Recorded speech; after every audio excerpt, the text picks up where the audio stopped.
The two are Steve Marsh. Who's Steve? You keep saying Steve. Who is it? I don't remember who that even is. Steve he's been in the business for about 8 years. Is that the non-Tahoe guy? Yeah. The guy who was in Tahoe to start with, but he's not really? Yeah. Gotcha, okay. And Brandon is the other one that's here. I'm letting him in. Okay.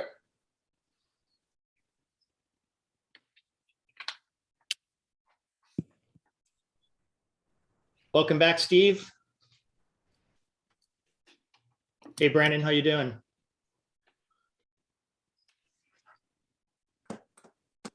Steve, you've moved inside.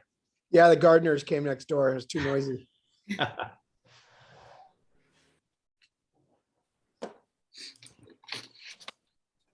So, Steve, I mentioned the idea of what we were just talking about for live time tomorrow, and I may not be there at the beginning, but I've told Rick about it, so it definitely will be topic tomorrow for Lifetime Coach.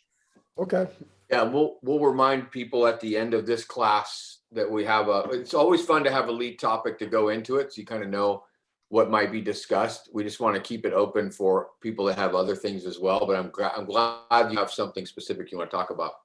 Yeah, it's just something that I think I'm close. I just don't understand. I mean, people are putting the effort in to sign up. So it's, sign up.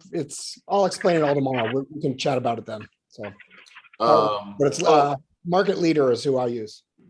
So we have a couple minutes if you want to give, you can give 1 minute on what exactly you said to Kevin. So Market Leader does this thing where they set up a website for you and in an area. So for mine, it's Mill Valley. And I get probably 3 leads a week, where somebody, not leads, it's somebody they're signing up, they're putting down their parameters, their price. I can see the properties that they look at.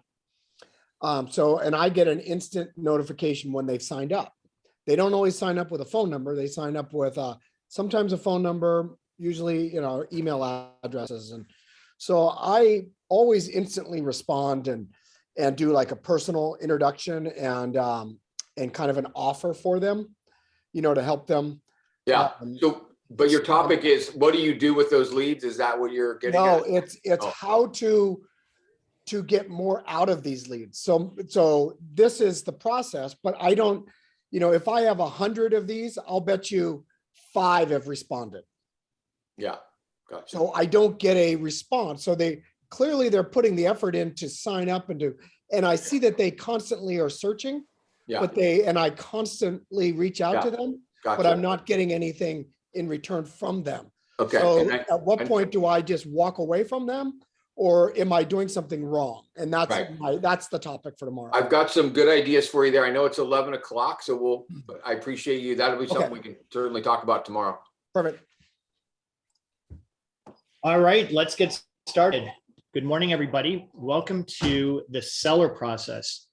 Today, we're going to talk about the process of dealing with sellers, and we are hoping to give you some ideas to maybe adjust the way you're doing your current listing presentation. And one of the things that we push all the time at Flowcademy is the idea of process, process, process. And process is so important, I believe, with a listing appointment. And we want to get you to the point where you are doing the same presentation every single time. And what I've found with my clients is that when they understand that I work a process, they appreciate it because they're realizing that there are steps that are going to be taken to go through either buying a property or selling a property. And the other thing too, and Kevin, you talk about this all the time, it doesn't matter whether it's a brand new lead that you've never heard from, all the way to one of your closest friends where you think, oh, I don't need to do all this. Like, go through the whole thing with everybody, right? And that way they're not missing out on something that actually needs to be talked about, but they also feel like they're being taken seriously. I know I've made that mistake a few times where I kind of like, I know I'm a shoe-in to get the job. And then I don't go through the process and stuff gets missed, or they don't feel like it's important. That's right. And you make a good point. I had a listing a couple of years ago, and it's a really good friend of mine. I'm at his house once every couple of weeks. I know exactly what he's done. But I went verbatim through my pre-listing interview with him, and he really appreciated it because there was nothing that was going to be missed. And we'll talk about that pre-listing interview in just a minute. So when we're going through preparing a seller for a listing, preparing them for what listing a house is all about, there are a couple of things that a seller really feels that they need to be in control of, and they do need to be in control of the decision of what the price is going to be, the condition of the property, making the property available for showings, and accepting a contract. And these sound like really basic things, but we as agents, we are the professionals. So we need to help them and guide them to understand what the price needs to be. We need to help them and guide them to understand what the condition of the property needs to be in order to get the best and top dollar. And making property available, that sounds very, very, common sense, but we need to let them know that there are certain times, like brokers tour, weekend open houses, that we really need to make the house available and have it in perfect condition for those showings. And then they have to be ready to accept a contract. So I think we've all have felt this. It's the confusion about what the listing price should be and the difference between a listing price and what the sale price is going to be. And the things that I think kind of get in the way is personal expectations. We think that our house is the best thing in the world. And when we come in to look at it, oftentimes we'll find things that maybe are not perfect and need to be adjusted. So personal expectation is one. List price of nearby listings. There might be a house next door that is listed at a certain price, but maybe it's a different condition, or maybe it's a different configuration. So we need to really help them understand the one-for-one, the likeness in the different listings. What other agents might think, and I always hear this from friends. Oh, my friend who's an agent in Florida told me that I should get this, or those types of things. So the idea is really helping them understand the pricing of where we think it's going to be. Sorry. Can I just add something to that too? I know for a long time, I kind of made the mistakes of only bringing comps that were relevant to the specific house in terms of, size and condition and so forth. And the location, even if there's a house that's a totally different size, I want to make sure I'm including in my search and that I bring to them the house that's right down the block or right around the corner, because that becomes part of the equation as well, even though it may not be a good comp from the standpoint of the things that are probably the most important, which is the size of the house, the number of bedrooms and so forth, because they always seem, of course, they know about the houses in their neighborhood, and you want to be prepared for that conversation as well. That's right. And then the last one is what friends say, oh, I was just in a house and it was this or that or whatever. So these are the things that are going to add some confusion to what the client thinks that the listing price should actually be. Hello. So what we want to be able to do is really provide clarity with the seller. Schedule, I just mentioned, that is really important. The thing that I love to bring up with them is, what are the odds that we're going to be able to sell your home? And that often makes them kind of jump a little bit and think, well, of course we're going to sell my house. So understanding that and giving them kind of a reality check helps us with our pricing later and helps us with the preparation of the house. And then it's important to say, let's look at this as though you are a buyer. Let's look through the eyes of a buyer as we go through this property, and let's see what we think the pricing should be. And then the most important thing that we can do is use facts and use a really good, well thought out CMA. So here's the process.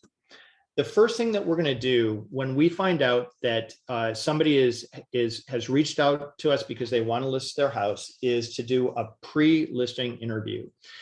This is a questionnaire, and it's in the knowledge library of, I think there are 17 questions that we're going to walk through. And it takes about 9 minutes to go through this process.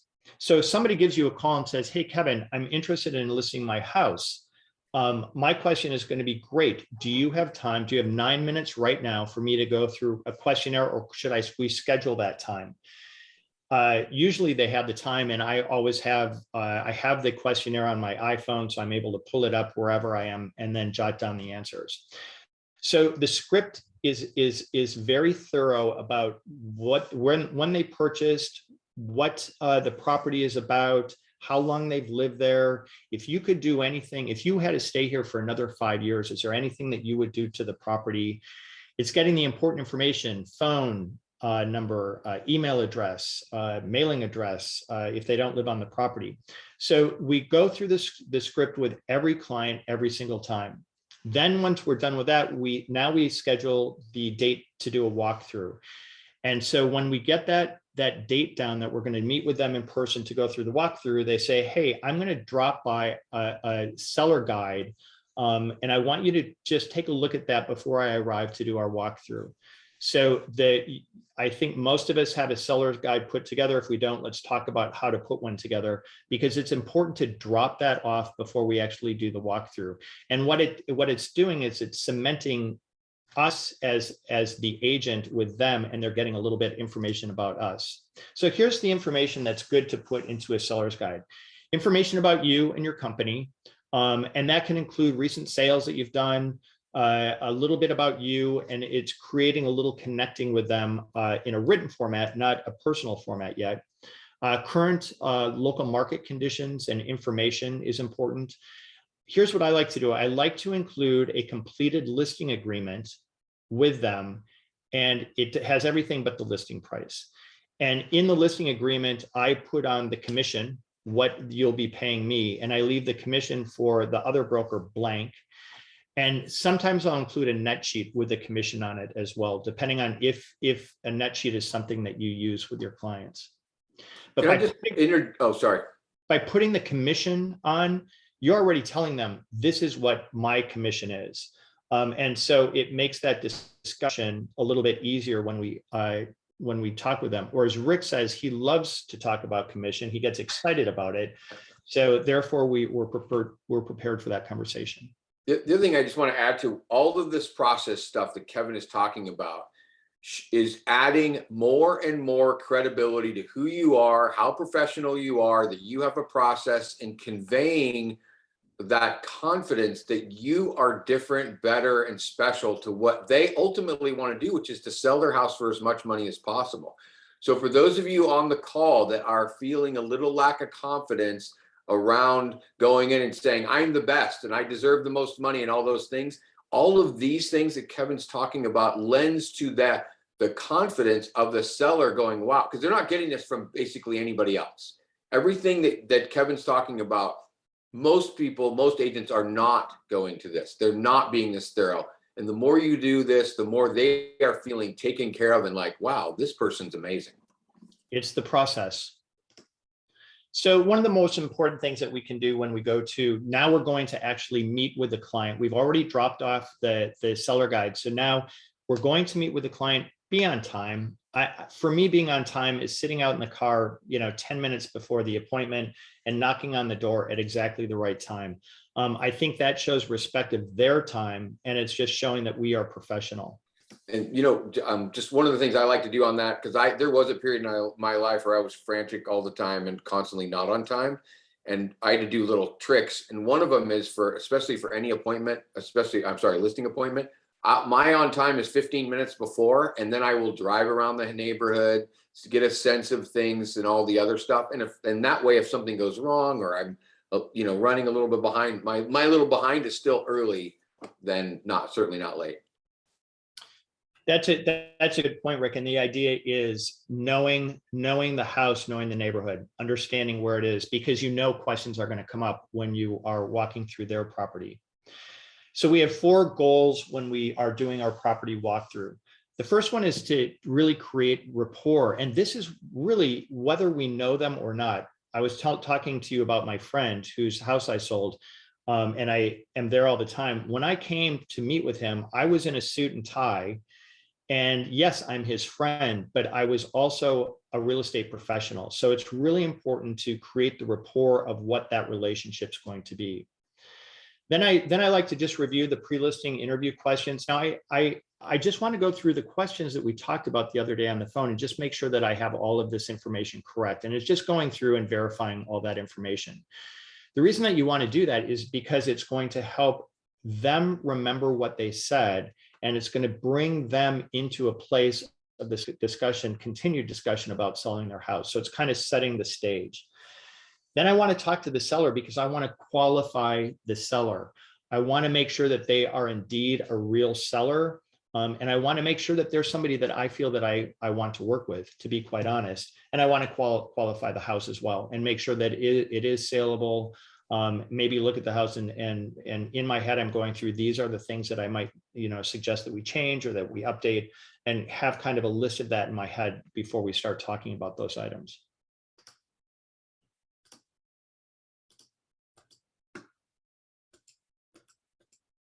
I'm having a hard time today with my computer. My apologies.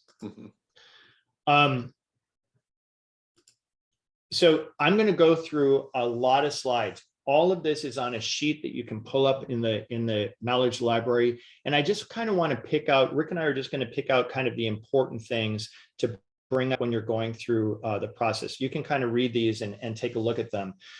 Part of this is if they've sold a property before, you want to know if they've been through the experience. And if they haven't, this is also part of the questionnaire that you've had on the phone with them, but you want to find out from them.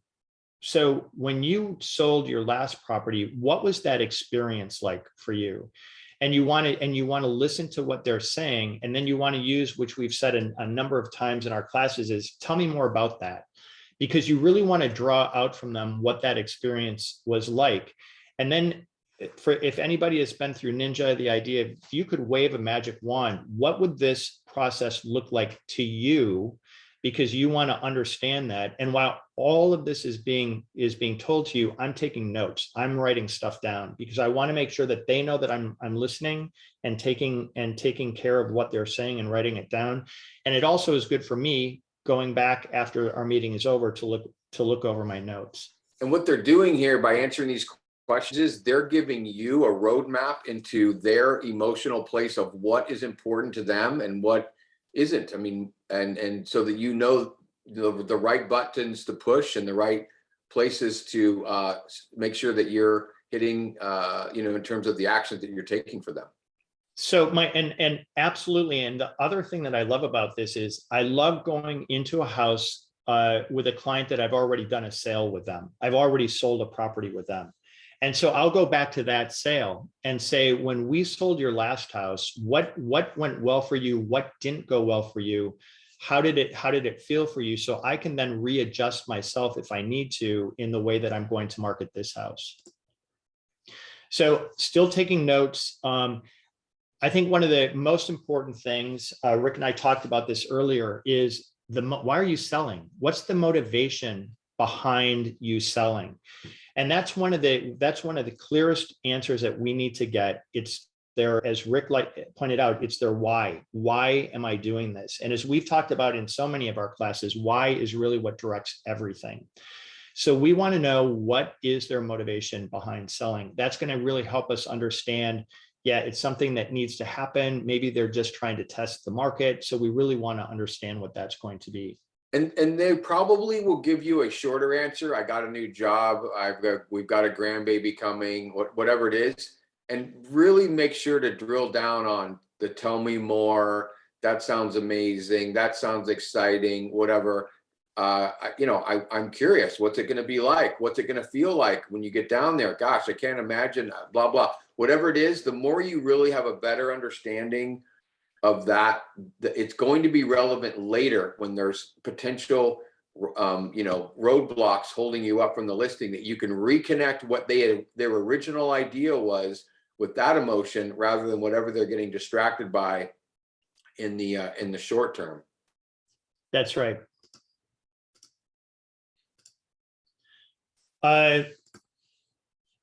So I'm continuing to take notes. Now, this is another statement that I absolutely love. If you're walking into a house that has just horrible carpet in it, for example, the question is, So as we're walking through, so now do we want to price the home with this carpet or do we want to replace this carpet? So what you're doing now is you're giving them the option, but by asking the question, it's making them think, oh, do I need to even think about that? Because this lavender shade carpet that I have in my home is something that I really love. So that gives you the opportunity to say, as lovely as this lavender carpet is, I think that we might want to put something a little bit more neutral in so that it's going to be more appealing to the general public. The other question that I love to use is, if you were to stay in this house for another 5 years, is there anything that you would change? And what that's doing is making them realize that, yeah, maybe we need to paint, maybe we need to do, this work or that work. And those are the things that they're telling you that you can then use if you think that things need to be adjusted before you come to market. So now I like to just sit down with my client, and I'm still taking notes. And this is where I really get into asking the question, do you think that I'm qualified to handle the sale for you? And if they say yes, then you can go on to the next step. If they say yes, but this is going to bring up some questions that I'm going to ask them. And one of the, I say at this point, one of three things is going to happen at this point. After I answer the questions that I've written down, you're going to decide to hire me and we're going to work together. And that's what I hope the outcome's going to be. You might decide that I'm not the right fit for you, and then you're going to choose not to hire me. And that's fine. We need to get a rapport here. We need to realize and figure out if we think that we can work well together. And then the other thing is, if you feel that I can't achieve your objectives, then I have a responsibility to tell you that I'm not going to be able to take the listing. That surprises people as well. And I have been in that position. I'm sure that many of us have, where we realize that this just is not the right selling. Either they're not agreeing on a sale price, or there are things in the house that they're not willing to change that we know need to be changed. And when you tell them that you may not be taking the listing, it does surprise them in a lot of situations. So then I just say, shall we proceed and see where we are? And then you just go through answering the questions that they've asked, that you've written down, and then you can come to an idea of if you're going to work together or not. So the other thing that's so important is getting the price down. And what I like to talk about is, are you willing to list your home at fair market value? And a lot of times they're not quite sure what that means. And it's going through that idea of saying, here are the comparables that we've looked at. Here's the information that we have. Your house is going to sell for whatever a buyer is going to pay for it. Bottom line, that's going to be the price. And based on these market conditions, this is where I think that we should price your home. And the other thing that's really important to understand the client is, what is their motivation for selling? If it's, I have a new job that I'm starting in, New Mexico in 3 months, and I need to be out of here and there, and I need this place to be sold, then what I like to ask is, okay, if we're not able to do that, then what's your plan B? So now they're starting to think about, okay, I do need to listen to what my agent is saying. My agent knows what we're doing, and I'm not quite sure that I'm prepared to have a plan B. Now, I'll also say this. Oftentimes I will not give them we will not come up with a price in this meeting. Oftentimes I will want to look at the property. Now that I have the information, I will go back to the office. I'll look through my comparables, and I'll figure out a price. So if you need to kind of judge your comfort on pricing this house at that point, and you may need to have one more meeting with them to determine what that price is. And we talked about too, a lot of this is kind of a two-parter compared with our negotiating your best deal a couple of weeks ago. So feel free to go back and watch that as well. But getting a sense of what their expectation is, list price, sometimes you might be surprised. I know we're kind of used to people having a number where we're having to go, yeah, but maybe not as amazing as you think. And so we're in that, like, helping them see a CMA that doesn't support their idea. But a lot of times they are reasonable, and you don't want to spend a bunch of undue time trying to convince them on something that ultimately you guys are basically on the same page on too. So getting an idea of where do they think they're at? How do you feel? Where is it that you were hoping to list this house? Have you given that any thought? Sometimes they'll say, "Oh, no, that's your job," and I have an idea, but I'm not telling you. And you can say, "Listen, I also have an idea. I'm going to tell you the same thing. The difference is only how am I going to tell you what you need to know? Because I already know, I have an idea where we need to be." And being frank with them about that, like that's kind of the way that, at least for me, that's how I'm going to be interacting with them during the transaction. So I want to test the waters with them. I want them to know this is how I interact, and that may be something where they go, yeah, you know what, I don't like this guy. I don't like how he interacts, and that it's going to be better for both of us up front if we figure out, like Kevin was saying, hey, this may not be a good fit for me, and we may not be a good fit for them. To get that out of the way rather than.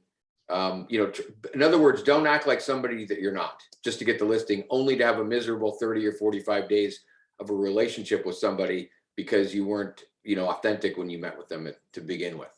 That's it. That's a good point. One of the questions that you'll see in a pre-listing interview is, where do you want to price your house? Before you say anything about pricing, and that's going to help you understand where they think they're coming from on this price. So the pricing strategy, once you kind of present your pricing strategy, this could be at the listing appointment, or it could be a separate meeting. In your head, you sort of need to have a walkaway price. And that means if they're not willing to agree or come to an agreement of what the listing price is going to be, and they're take it above, once they hit that number, you need to be prepared to graciously end the conversation and walk away.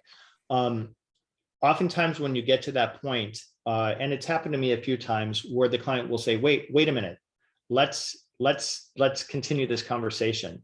When they see that you're ready to walk, that's it. That's kind of a negotiation skill as well. The idea is, let's continue the conversation then.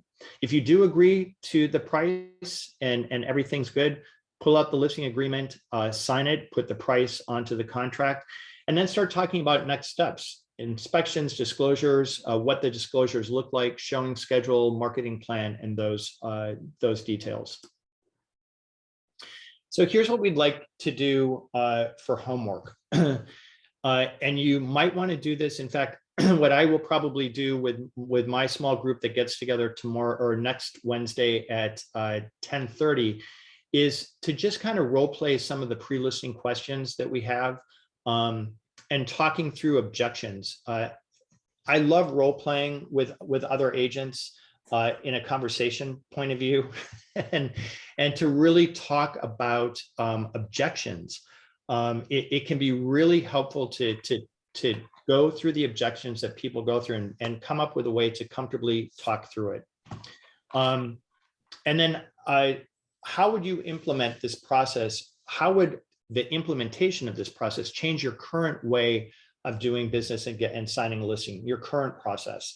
Are there any things that you would change, or would you keep it the same? And in that conversation, I'd love to learn what it is that you do that is maybe not in this process, that we might make additional changes to this presentation as well. So that is the pre-listing sale, the listing sale. What are the roadblocks? I think we carefully went through those. It's more the roadblocks that our potential client is going to be giving us as we go through the process. And the thing that's so wonderful about having the process is because it allows us to know that we're going to work together, we're going to negotiate to work together, or we're not going to work together. And I think once you come to that realization that you don't have to take every listing, it's going to make you that much better of an agent. Yep. It's avoiding winging it, right? I mean, so many agents, myself 100% included, I will default to winging it. And, maybe I have some moderate success around winging it, just enough to keep me from not having enough pain to create process. But as I've created processes in my business and I'm less in the winging it state, my success rate is higher, my anxiety is lower. My comfortability around for my clients is higher. And so, you know, as a winging it person, from one winging it person to another, if any of you are wingers, you know, just come on into the water. It's not that bad. Try it out. Have a process. So. Yeah, and I have to say, and that's why that's the idea with accountability partners or with your own family or spouse or whatever. Go through the pre-listing interview and read through it a number of times, and it really becomes one of those things that just becomes really natural. And practice the meeting with a client and walking through their house and saying, are we going to price it with this or with that? And going through those types of things with somebody in a practice mode really makes the actual doing it that much easier. Anybody have any questions, comments, suggestions? There's a lot of head shaking. I think we need to call on people and say, tell us what you do in your listings that's different than what we suggested. And what I would, and I go a little further on the topic, what might you implement that we were, or what do you think we left out that works for you that we somehow mysteriously left out of ours? And I'm going to call on Stacy because she's just got that nice inquisitive smile on her face. And I know she's got 20 years of experience. Knew that you were going to call on me first every time. Oh, do I have a habit going? Oh, shoot. Yes. Okay. For sure, I'm not calling on Stacy first anymore. Sorry. After this one. Okay. I'm a big fan of winging it. I'm like a huge wing it person. Mainly because I feel like I get into these situations and I need to feel like where it's going. But my biggest question and my biggest, I guess, the thing that will be hard for me is to put my commission into the sample listing agreement before I meet with the people. Because I know we've talked about that I get paid 3%, but would I not take that listing if I was getting paid 2.5? I wouldn't want to lose it over that. Let's start there. And I'm afraid if I put 3% into that going forward, and they see that and they're interviewing other agents, they immediately knock me off without, I mean, I guess that's me being negative Nancy, but I guess that's my only is that really what I want to do? Well, here's what it does, Stacy, is putting the commission there is making the statement, this is the commission. Can it be negotiated? Yes. But you want to go in with this is what it is. Oftentimes, if I've sold multiple houses with somebody, I'll say, we'll do this for 2.5. And surprisingly, there are people when I say that, it's like, no, you are worth the 3%. Let's give the other side 2.5%. So it's one of those things that you're worth it, Stacy. You are. No, I get that. I'm just I think her thing is putting it right up front before she's even had a chance to meet them. Like it might be where she's competing with 4 or 5 other agents and they're not doing it and she is. And before she even gets the chance to be in front of them, she's getting eliminated. Is that right, Stacy? That is exactly what my concern is. Yeah. Yeah. But I'll push back a little bit. You have the appointment with them. And that can then be discussed, and the price is going to be discussed. So having the commission in there this is just your boilerplate contract. So you're not, it's something that is this is just my boilerplate. So therefore, if we need to change that, we can. But I think that seeing it is like, okay, well, that's her commission. So then we need to do other things. Yeah, I agree that it's a mindset thing. I understand your concern 100%, but to Kevin's point, you have an appointment. So even if they call after the appointment and they cancel for some fake reason that you now think is because this commission is in there, it's a great opportunity to dig in and go, hey, I'm curious. We just had this appointment. Now it's changed. Was there something that you saw in my pre-list that you didn't like? Well, now that you mention it, you're more money than everybody else. Yeah. So that I really appreciate you telling me that. I would really love an opportunity for you to help, for me to help you understand why your higher net dollars is going to be in your, you're going to benefit from higher net dollars, even if you're paying me a little bit more than everybody else. And that's really what our appointment is going to be all about. Can we still have our appointment? And getting them back, just like in our class from 2 weeks ago, they really need to have, and we need to have a conversation about highest net dollars, because they look at us as a commodity, right? And we're not a commodity. Not all agents are created equal, and you are better than everybody else. You need that needs to be in your head, that you really have that. And I would even say, and Kevin and I have not talked about this, so maybe this isn't right, but if you are not there, if you're not feeling like that, then maybe you shouldn't put down the 3%. Like I get it. But if you're confident that you're better than most agents, and that there's certainly nobody better than you, that you have that confidence, you can have that conversation. So another quick question about that is, when you do the net sheet, what do you put in for the other side? I leave that blank. So the net Because- sheet will be less whatever commission is paid to the other side? So it's kind of what we kind of talked about that last time. The idea is I work for 3%, and we need to be a minimum for the other side, either 3 or 2.5. Which would you prefer for the other side? But on the net sheet, she's just curious, like, how do you put that? What number do you put in? Because if you put it in 0, then it. I see what you're saying. I put in 6%. Okay. Okay. If I put in a net sheet, and oftentimes I just put it on the listing agreement, and I'll just put in, I guess I do 6% there as well. Okay.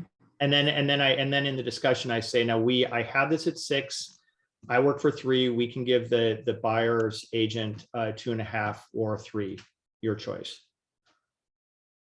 Brandon, I know you're focused on doing some listings, and what did you find this helpful?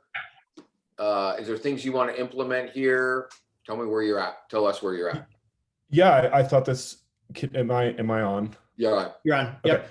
I thought this was super helpful. In fact, I'm getting ready to go in and do a listing this afternoon, possibly. So this is perfect timing. And for me, I think the fine line is being somebody who doesn't like to be sold things. And it's interesting because I don't know if that's working in hospitality my whole life. It's how do I say this? It's a fine line in between providing the hospitality section of what I bring to the listing versus being sold. And what I mean by being sold is I don't want to interview my client too much. I want to make sure that they know that I'm engaged and listening to their needs and wants, while also blending really that I'm there to serve them.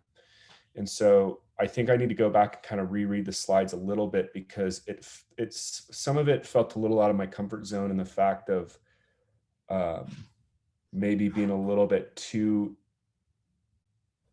interviewing them too much rather than Are you feeling like that we're too focused on whether we don't want to take them because we're interviewing them that way? Is that what you're saying? Yeah, for instance, yes, exactly. And I think an example I can give is I met a new staging company a couple weeks ago for another listing I have going on right now.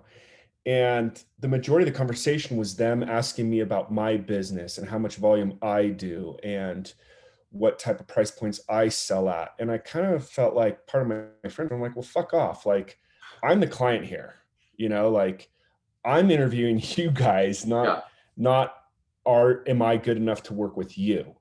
Yeah. And so I'm super sensitive to that. Yeah. Sounds like, and makes sense. And none of our questions really, maybe some at the very end, if it starts going a little south, where you're kind of like Kevin, he took you through the process. At the very end, there's an opportunity where you go, if they're already feeling like maybe not you, then you want to have a little bit of pushback. But most of the questions are all about them not qualifying for you, but helping them understand how much you care about what they're trying to do. For sure. And that's like, I need to get over that hurdle because it's my Sure. issue. So, I mean, I liked everything that was on there, and there's definitely a comfort zone that I need to be okay with what you guys presented. But You know, you bring up Brendan- a really good point, because what we're doing here, it needs to be about them. I don't, with your hospitality, I mean, that's my thing too. Like, I don't sell anything. I'm not a closer.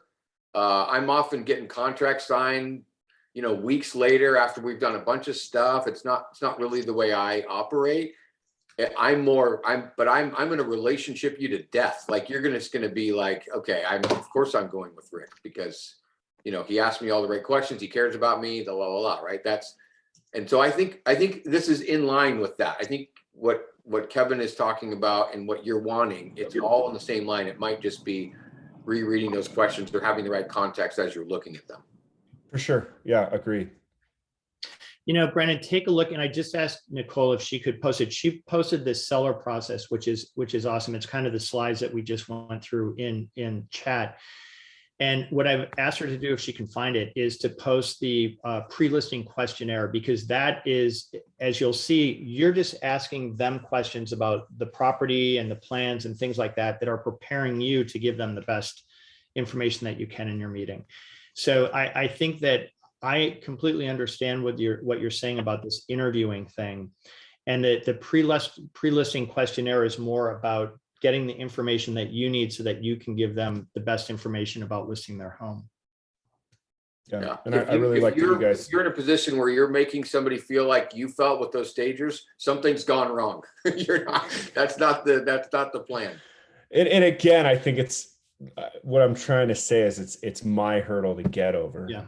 Sure, and that's yeah. why I enjoy this I'm the same coaching, is way. because it's reminding me that, I mean, I just really I'm all about, in the past 2 months, about developing processes, committing to the processes, and believing in them. And I think that this is another tool like that. So the other thing I would say, though, in the context of hospitality and wanting to not say things that people don't want to hear, is there needs to be enough confidence in what you're doing that you can tell them things that they maybe, in other words, I'm talking about pushing back on price potentially. In other words, you can't just tell them what they want to hear, right? So there needs to be a balance in there in your own confidence. And the same thing about getting the house ready. Kevin has a great idea on, do you want to price the house with this crappy carpet, or do you want us to price it with new carpet? That's a way that you can have a conversation. You probably wouldn't say crappy or ugly, but you want to, what we're trying to do is guide them so that they can get to their ultimate goal. And sometimes that means telling people stuff that they don't necessarily want to hear. How you say it is important. But if they know it's for their benefit, right?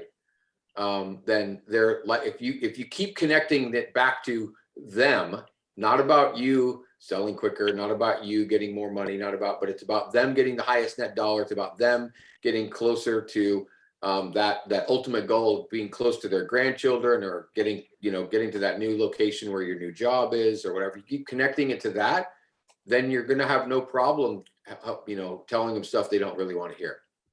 perfect. Hello, Nancy. Nancy Oak here. Hey, Nancy. Hi, I'm still just excuse me, my cough is kind of coming and going, but I just wanted to kind of bring up that I'm one of those in between where the winging it part is sort of what I do. But what I'm hearing and seeing I need to do more of has to have those bullet points of items I do need to know to help do the job they want. And if you just have bullets to things that, well, these are blanks you need to fill in, but go with hearing what they want from you and what they need first, and then taking it from there, because ultimately we do want to give them that fine customer service, but listening is so important. And I think I lost a listing, surprisingly, under the circumstances, due to not hearing or not focusing on the question. It's not what I could do for them, it's what Compass could do for them. And I wasn't prepared for that. in a thorough manner and in a ready, right on manner. And I didn't provide it. Let's put it that way. So I think listening is huge. Having your bullet points of what you need to know to really, truly help them, and then taking it from there with what they need. It's huge. Listening to them on what they need is important. So That's a really good point, Nancy. And the idea of saying, tell me if, and I love the magic wand thing, if this could be a perfect transaction for you, what would it look like? And so they are telling you exactly what their expectation is. right. And you are then able to listen and say, okay, I need to pay attention to these things because that's what they're hoping for. And not just in that conversation, but through the entire transaction, to constantly be saying, okay, here's where we are. How does this feel to you? Is this okay with you? Here's the feedback that I've gotten, whatever. That constant communication through close of escrow is so important. And as we know from building relationships, we keep that conversation going, forever, to keep them in our client base and in our stable of clients. By the way, if you're not using the magic wand question, put it in your arsenal. It is the best. It's great, not just with clients, it's great with spouses and kids and everybody. If you could wave your magic wand, what would this look like? What would this experience be like? What would you want to do? Because the magic wand somehow gives them permission to say things that they feel like they're not allowed to say, or that they shouldn't say, or that they're not allowed to want or hope for. It really clears the deck for them to tell you what they really, really want. And then it's just a matter of, let's see what we can do to get that for you. Nancy, I feel like I cut you off. Sorry about that. Oh, no, that's great. One piece of information of advice I heard in a seminar years ago when I was deciding if I was going into real estate was from an agent who's no longer with us, but it was really, really something I always took with me, is that when you talk to someone, when they give you the information, you're listening to them, write down notes to yourself, what they said, not what you think you heard. To write down the words they used, because we lose that kind of meaning behind it by assuming we understand what they meant and putting it in our own words. So write their words down so you don't lose sight of what they actually told you. That's a great point. That's a really good point. Okay, we have 2 minutes left, so we got room for some, if there's somebody who's got a burning question, desire, comment, and I'll just lead us up to, we do have Live Coach tomorrow at 11. We have a pre-topic. We can talk about other things as well. But Steve is is bringing to us a topic about how do we take internet leads into, how do we get more reaction, activity, engagement from internet leads? Is that a good way to ask the question, Steve? So if you're getting internet leads, maybe you only have an email address. What are the tricks that we can do to get them more engaged? Because it's hard to get them to engage, even though they've kind of said they want to be engaged. And clarifying that. So that's one of the things we'll talk about at Live Coach tomorrow. We can talk about whatever you want. Plus, we can continue this conversation of listings. Does anybody have anything else before we sign off today? No? Thanks, Okay. everybody, for coming. Lauren, good to see you. It's been a bit, looking good. Thanks, everybody, for coming and participating, and we'll see you tomorrow. Thank you all. Bye. Everybody.